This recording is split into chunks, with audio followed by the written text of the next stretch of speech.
La profecía de Daniel nos dice que el papado se ensalzaría a sí mismo y se exaltaría incluso por encima de Cristo, el príncipe del pacto. Y por culpa del papado, la verdad que representa el santuario y el ministerio de Jesús en el cielo sería echado por tierra. En lugar de mirar a Jesús como nuestro sumo sacerdote en el santuario celestial, haría que las personas se dirigieran a los sacerdotes humanos en un santuario falso en la tierra.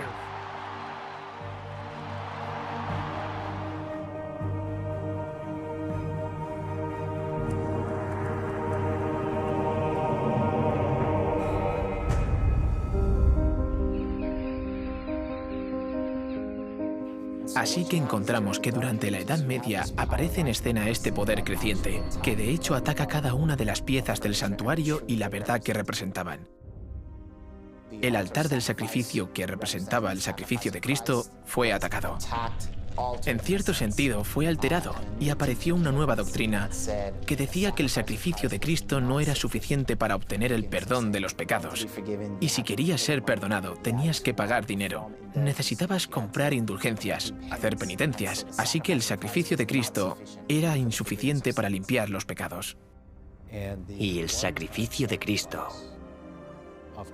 que es solo uno, ahora se repite constantemente en cada misa. Y es así como la cruz pierde todo su poder. El lavacro, que representa el bautismo, también fue alterado. Debemos arrepentirnos y ser bautizados, lo que significa que debes de tener la edad suficiente como para entender que has pecado y ser libre de arrepentirte. Pero esta enseñanza fue reemplazada por el bautismo de infantes.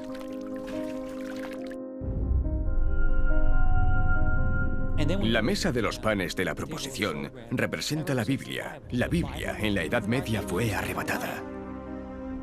Prohibimos también que se permita a los laicos tener los libros del Antiguo y Nuevo Testamento. Les prohibimos estrictamente que posean los libros mencionados en la lengua vernácula del pueblo. Los nobles de los distritos deben buscar a los herejes en sus hogares, chozas y bosques, e incluso sus refugios bajo tierra deben ser arrasados por completo. Papa Gregorio IX en el Concilio de Toulouse, 1229 después de Cristo. Cuando quitas la palabra de Dios, quitas la verdad de Dios. Haces que la gente caiga en la superstición y consideren que la tradición está por encima de la palabra de Dios. A la gente se le dijo que no podía leer la Biblia por sí misma. En lugar del pan de vida y según las Escrituras, debemos leer la Biblia. Ahora bien, alguien más tiene que interpretarla por nosotros. Y así se perdió de vista la verdad y la importancia de que la Biblia sea nuestro fundamento.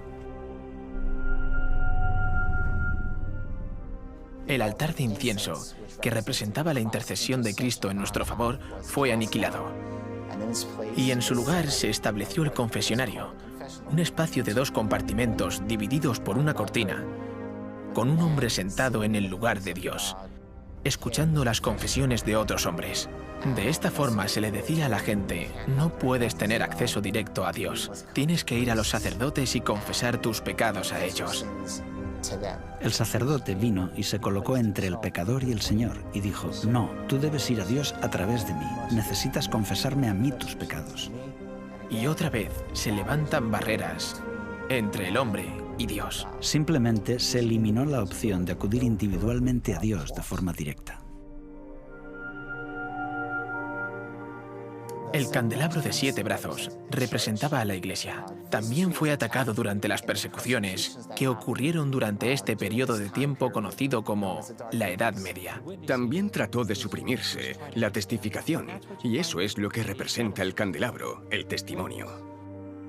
Cualquiera que discrepara con la enseñanza de esta Iglesia dominante o de este sistema dominante era perseguido, quemado en la hoguera, torturado de muchas formas diferentes para obligarles a obedecer el sistema.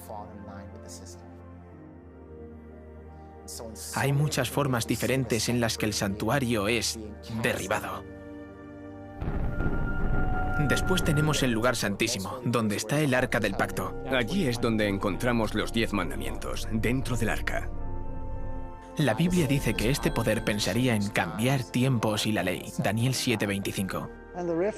La Reforma claramente enseñaba o predicaba con arrojo que veían cómo el poder papal decía tener el derecho de cambiar su ley como representante de Dios en la tierra. La Biblia dice, acuérdate del sábado para santificarlo. Y la Iglesia Católica lo contradice, por mi divino poder anulo el sábado y te ordeno guardar el primer día de la semana. Y mirad, todo el mundo civilizado se postra en obediencia reverente a la orden de la Santa Iglesia Católica. La profecía predijo que la Iglesia Católica pensaría en cambiar los tiempos y las leyes, y que la Iglesia reconocería este hecho.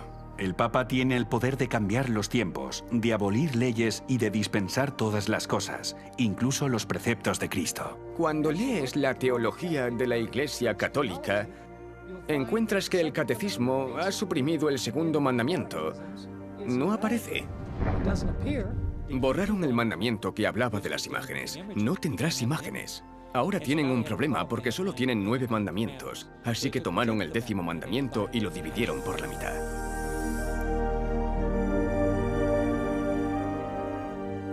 Además de aniquilar el santuario, cambiando las doctrinas y la ley, también eliminaron el sábado.